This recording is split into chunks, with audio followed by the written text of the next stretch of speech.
வணக்கம். இன்று மே தினம். உழைக்கும் வர்க்கத்திற்கு, உழைக்கும் தொழிலாளர்களுக்கு 8 மணி நேர வேலையை 8 மணி நேர வேலை, 8 மணி நேர பொழுதுபோக்கு, 8 மணி நேர ஓய்வை வாங்கி தந்த நாள். அதற்கு காரணமானவர்கள் இன்று தங்களுடைய இந்த மே மாதம்தான் தங்களுடைய உயிரை தந்து இந்த உரிமைகளை பெற்றுத்தந்தார்கள். ஆகவே இன்று உலகம் முழுவதுமே மே தின பேரணிகள் நடக்கும். கோடிக்கணக்கான தொழிலாளர் தோழர்கள் அதிலே கலந்து கொள்வார்கள். அமெரிக்காவிலே தொடங்கி Russia, Italy, France, Venezuela, Bolivia, Vietnam, Cuba மற்றும் ஈக்வெடார், வெனிசுலா உள்ளிட்ட வடகொரியா, சைனா உள்ளிட்ட ஆசிய நாடுகளிலும் இன்னும் பரவலாக எல்லா உலக நாடுகள் அனைத்திலுமே மேதின பேரணி நடக்கும். அங்கெல்லாம் நாம் குறிப்பிட்ட நாடுகளிலே எல்லாம் மிகப்பெரிய விமர்சையாக நடக்கும். எங்கு பார்த்தாலும் செங்கொடிகளை ஏந்தி தொழிலாளர் தோழர்கள் வருவார்கள். இந்த மேதினம் என்பது சாதாரணமாக வந்ததல்ல.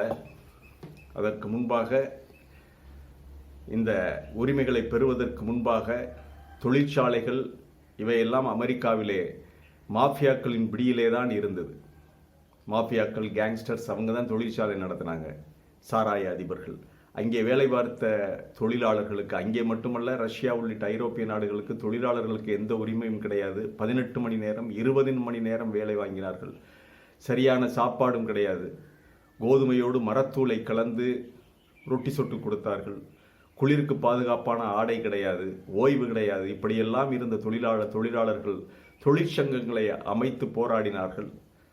அப்படி ஒரு போராட்டம்தான் 1886 மே மாதம் 4ஆம் தேதி சிகாகோ நகரிலே ஹே மார்க்கெட் என்ற பகுதியிலே பல்லாயிரம் தொழிலாளர்கள் திரண்டு நின்று அந்த போராட்டத்தை நடத்தும் பொழுது அங்கே போலீஸ் வந்து மிகப்பெரிய வன்முறை நடந்தது.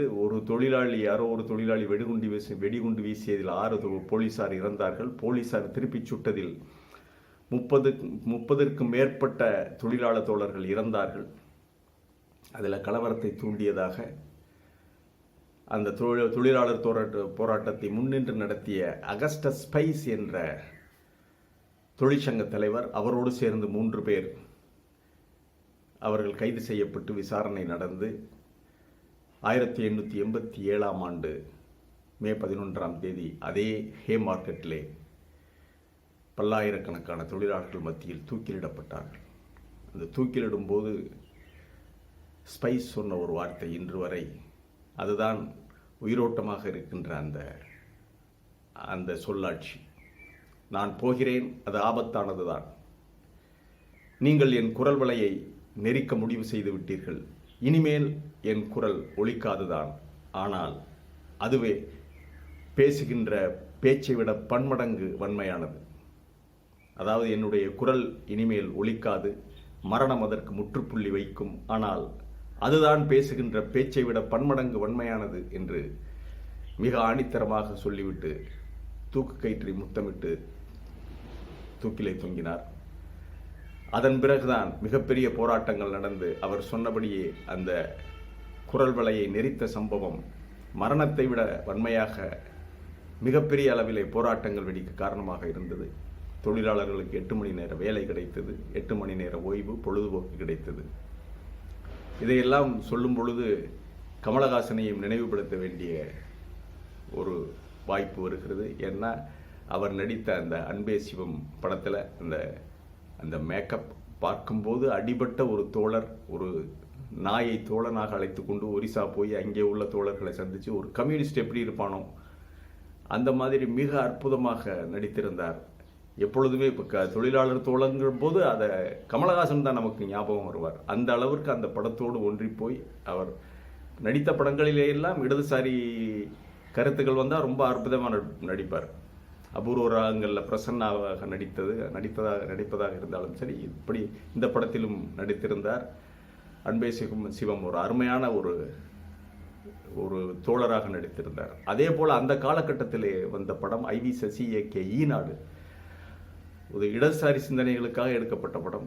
அதில் பாலகிருஷ்ண பிள்ளை என்பவர் அந்த தோழராக நடித்திருப்பார். ஒரு புதிய புரட்சிக்கு வித்திட்ட தோழர் பாலகிருஷ்ண பிள்ளைன்னு சொல்லி கம்யூனிஸ்டுகளே அந்த படத்துக்காக போஸ்டர் ஓட்டுனாங்க. அந்த காலகட்டம் 1975 80 காலகட்டங்களில் அந்த படங்கள்லாம் இப்போ வர்றதில்லை. இருந்தாலும் இந்த மே தினத்தில் பங்கு கொள்கின்ற, மே தின பேரணியில் பங்கு கொள்கின்ற அத்தனை தொழிலாளர்களுக்கும், தொழிலாளர் சிந்தனை உள்ளவர்களுக்கும், இடதுசாரி சிந்தனையாளர்களுக்கும் அனைவருக்கும் அன்பான மேதின வாழ்த்துக்களை தெரிவித்துக் கொள்கிறோம்.